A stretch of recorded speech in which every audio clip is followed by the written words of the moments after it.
निकाय चुनाव के लिए पिछड़ा वर्ग आयोग ने वक्त से पहले ही सर्वे का काम पूरा कर लिया है। अब बस उस फाइनल तारीख का इंतजार है जब निकाय चुनाव की तारीखों का ऐलान हो जाएगा। हालांकि निकाय चुनाव को देखते हुए बीजेपी और समाजवादी पार्टी ने कमर कस ली है। दरअसल सीएम योगी आदित्यनाथ नगर निगमों में प्रबुद्ध सम्मेलन के जरिए जीत का मंत्र पहले ही दे चुके हैं। तो वहीं अखिलेश यादव निकाय चुनाव में जिताऊ उम्मीदवार पर दांव खेलने की तैयारी में हैं। सीएम योगी निगमों को विकास योजनाओं की अब तक कई सौगात भी दे चुके हैं। तो वहीं समाजवादी पार्टी ने कार्यकर्ताओं को जमीन पर उतार दिया है। बीजेपी हर वर्ग को साथ लाने की कवायद पर काम कर रही है, इस रणनीति पर आगे बढ़ रही है। तो अखिलेश यादव भी जयंत के साथ मिलकर चुनाव लड़ने की तैयारी में है। बीजेपी ट्रिपल इंजन के मंत्र से चुनाव फतेह करने की तैयारी में है। तो वहीं समाजवादी पार्टी में शिवपाल को अहम जिम्मेदारी दी गई है और पार्टी उम्मीद कर रही है कि उनके पार्टी में आ जाने से, जिम्मेदारी मिल जाने से बहुत बड़ा फायदा निकाय चुनाव में मिलने वाला है। ओबीसी आरक्षण के लिए गठित ओबीसी आयोग ने समय से पहले अपना सर्वे पूरा कर लिया है और अब अगले 24 और 48 घंटे के भीतर ओबीसी आयोग अपनी रिपोर्ट उत्तर प्रदेश के मुख्यमंत्री और उत्तर प्रदेश शासन को सौंप सकता है, जिसके बाद उत्तर प्रदेश सरकार सुप्रीम कोर्ट में ओबीसी आयोग की रिपोर्ट पेश कर सकती है और यूपी में नगर निकाय चुनाव कराने की अनुमति मांग सकती है। ऐसे में उम्मीद ये जताई जा रही है कि ओबीसी आयोग की रिपोर्ट के बाद अब आगामी अप्रैल माह में उत्तर प्रदेश में नगर निकाय चुनाव कराए जा सकते हैं। हमेशा से बादशाहत रही है और भारतीय जनता पार्टी ने निकाय चुनाव की संपूर्ण तैयारियां कर रखी है। ऑनरेबल हाईकोर्ट के आदेश के कारण चुनाव कुछ समय के लिए स्थगित हुआ है, लेकिन जब भी चुनाव होगा भारतीय जनता पार्टी की तैयारियां पूरी हैं। हम पूरे दमखम के साथ लड़ेंगे और इस बार पिछले चुनाव के प्रदर्शन से बेहतर चुनाव में प्रदर्शन करने के लिए भारतीय जनता पार्टी तैयार है। देखिए, उत्तर प्रदेश में होने वाले निकाय चुनाव को लेकर समाजवादी पार्टी की तैयारी पूरी है। ओबीसी आयोग जब भी अपनी रिपोर्ट शासन को सौंप देगा और चुनाव का ऐलान होगा, समाजवादी पार्टी भारतीय जनता पार्टी को इस निकाय चुनाव में करारी शिकस्त देने का काम करेगी। एक तरफ पिछड़ा वर्ग आयोग ने वक्त से पहले सर्वे का काम पूरा कर लिया, तो दूसरी तरफ बीजेपी और ओबीसी आरक्षण पर सर्वे का काम पूरा हो गया है। ये बड़ी खबर आज की है। ओबीसी आरक्षण आयोग ने सीएम योगी आदित्यनाथ को रिपोर्ट सौंप दी है और कल की कैबिनेट मीटिंग में इस रिपोर्ट पर चर्चा की जाएगी। कल 11 बजे योगी कैबिनेट की मीटिंग होगी जिसमें चर्चा की जाएगी आयोग की रिपोर्ट पर। तो आयोग को 31 मार्च तक सर्वे का काम पूरा करना था, लेकिन समय से पहले ही आयोग ने ओबीसी आरक्षण पर सर्वे की पूरी प्रक्रिया को संपन्न करवा लिया। उसके बाद आज सीएम योगी आदित्यनाथ को ये रिपोर्ट सौंप दी गई है। अब से थोड़ी देर पहले ये बड़ी जानकारी सामने आई है। सीएम योगी आदित्यनाथ को आयोग ने रिपोर्ट सौंप दी है। कल कैबिनेट की बैठक होनी है, उस बैठक में इस रिपोर्ट पर चर्चा होगी। कल 11 बजे बैठक शुरू हो जाएगी और उम्मीद ये की जा रही कि इस बैठक में इस रिपोर्ट पर चर्चा के बाद बहुत जल्द तारीखों का ऐलान किया जा सकता है। संभावना यही है कि अप्रैल में निकाय चुनाव संभव है। और ये तस्वीरें भी सामने आ गई। आयोग ने जब रिपोर्ट सीएम योगी आदित्यनाथ को सौंपी है, ये उस वक्त की तस्वीर है। आज अब से थोड़ी देर पहले की ये तस्वीर है। ओबीसी आरक्षण को लेकर सर्वे किया था आयोग ने और अपनी रिपोर्ट सीएम योगी आदित्यनाथ को सौंपी है। कल कैबिनेट की मीटिंग में इस रिपोर्ट पर चर्चा होनी है और उसके बाद इसी के हिसाब से दिशा और दशा तय होगी। आरक्षण के मसले पर सीटों को लेकर फैसला होगा। सुप्रीम कोर्ट के आदेश के बाद आयोग का गठन हुआ था। ओबीसी मसले को लेकर आरक्षण पर रिपोर्ट आयोग ने अपने तैयार कर आज मुख्यमंत्री को सौंप दिया। ट्रिपल टी फॉर्मूले के तहत ही सर्वे को पूरा करवाया गया। उत्तर प्रदेश के सभी 75 जिलों में ओबीसी वर्ग की स्थिति का आकलन किया गया और उसी के आधार पर रिपोर्ट तैयार की गई, जिसे सीएम को हैंडओवर कर दिया गया है। लखनऊ से संकेत हमारे सहयोगी इस वक्त जुड़ चुके हैं। संकेत, हम तस्वीरें देख पा रहे हैं, आयोग ने रिपोर्ट सीएम को सौंप दी है और क्या क्या जानकारी है आपके पास?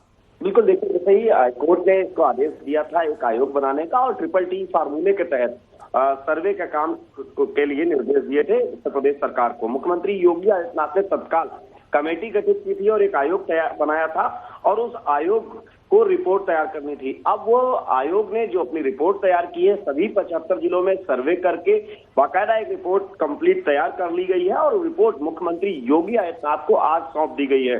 उस रिपोर्ट में जो आयोग के सदस्य थे वो मौजूद रहे। मुख्यमंत्री योगी आदित्यनाथ को उन्होंने रिपोर्ट सौंपी और उस दौरान उत्तर प्रदेश के मुख्य सचिव भी मौजूद रहे, अपर मुख्य सचिव एसपी गोयल। ठीक है संकेत, ये सभी तस्वीरों में दिख रहे हैं। अब बड़ा सवाल जो यही है कि रिपोर्ट तो सौंप दी गई, कल चर्चा भी होगी, इलेक्शंस कब तक हो सकेंगे?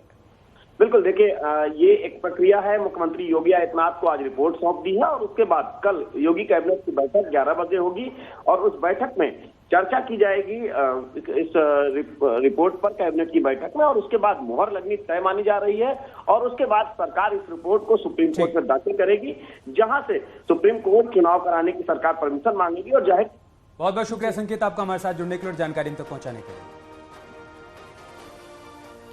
दिल्ली के पूर्व डिप्टी सीएम मनीष सिसोदिया के खिलाफ जांच पर अब यूपी में सियासी सरगर्मियां तेज हो गई हैं। अखिलेश यादव ने जांच पर सवाल उठाते हुए पीएम मोदी को खत लिखा था, जिस पर अब डिप्टी सीएम ब्रजेश पाठक का जवाब भी आ गया है। ब्रजेश पाठक ने कहा कि एसपी सरकार भ्रष्टाचार में लिप्त रही है, गोमती रिवर फ्रंट घोटाला किसी से छिपा नहीं है। घोटाले की जांच सीबीआई के जरिए की जा रही है। नोएडा में जमीन आवंटन घोटाला हुआ था, तो वहीं एसपी ने पुलिस भर्ती और पेंशन घोटाला भी किया।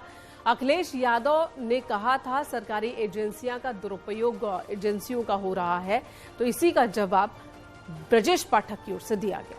साथ ही अखिलेश यादव की तरफ से यह भी कहा गया था कि विपक्ष को खत्म करने की कोशिश की जा रही है।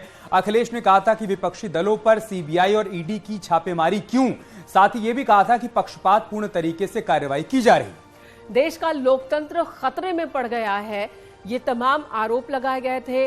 9 अलग अलग राजनीतिक दलों के मुखिया के सिग्नेचर के साथ एक चिट्ठी पीएम को भेजी गई थी और उसी चिट्ठी का जवाब ब्रजेश पाठक ने अपने प्रेस कॉन्फ्रेंस के जरिए दिया है। अब दिखाते हैं आपको पूरी रिपोर्ट।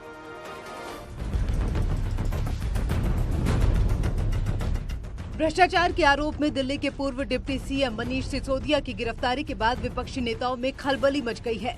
उन क्षेत्रीय पार्टियों में डर है कहीं जांच की आंच में अगला नंबर उनका ना आ जाए, और इसी आशंका में 9 नेताओं ने पीएम मोदी को खत लिखा और सरकारी एजेंसियों के गलत इस्तेमाल के आरोप लगा दिए। लेकिन अब बारी सवाल उठाने वाले उन नेताओं को जवाब देने की है, जिसमें उत्तर प्रदेश के पूर्व मुख्यमंत्री अखिलेश यादव भी शामिल हैं।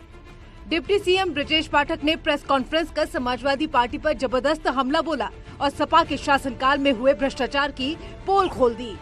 ब्रजेश पाठक ने आरोप लगाते हुए कहा, सपा सरकार भ्रष्टाचार में डूबी रही, जैसे एम्बुलेंस घोटाला, रिवर फ्रंट, जेपीएनआईसी घोटाला, भूखंड आवंटन, खनन घोटाला, लैपटॉप घोटाला। घोटाले की ये फहरिस्त लंबी है। समाजवादी पार्टी की सारी सरकारें आकंठ डूबी रही है। अगर प्रमुख घोटालों पर हम नजर डालें,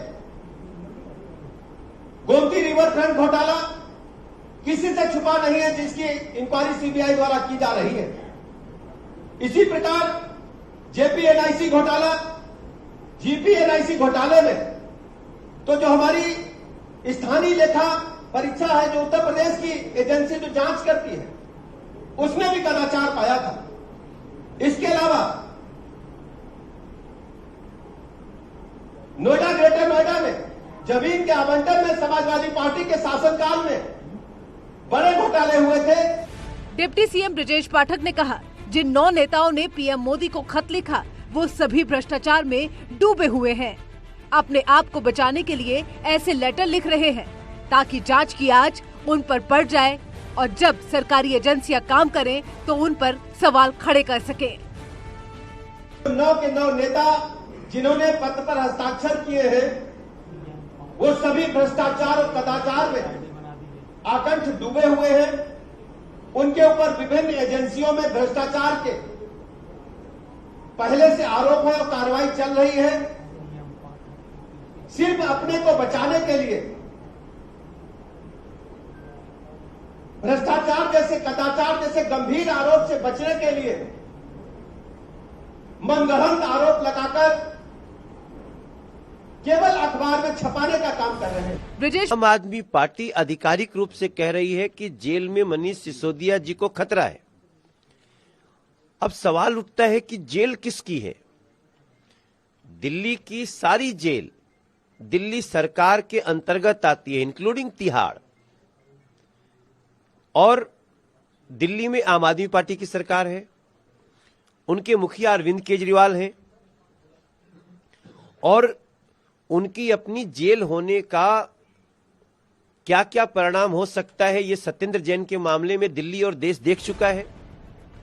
विपक्षी पार्टी के नेता भले ही मनीष सिसोदिया के खिलाफ कार्रवाई को गलत बता रहे हों, लेकिन बीजेपी उसके पीछे के डर को अब जनता के सामने ला रही है और पिछली सरकार में हुए भ्रष्टाचार की पोल खोल रही है, जिसमें सबसे पहला नंबर अखिलेश यादव का लगा है, जो अब डिप्टी सीएम ब्रजेश पाठक के निशाने पर हैं। Bureau report, news 18।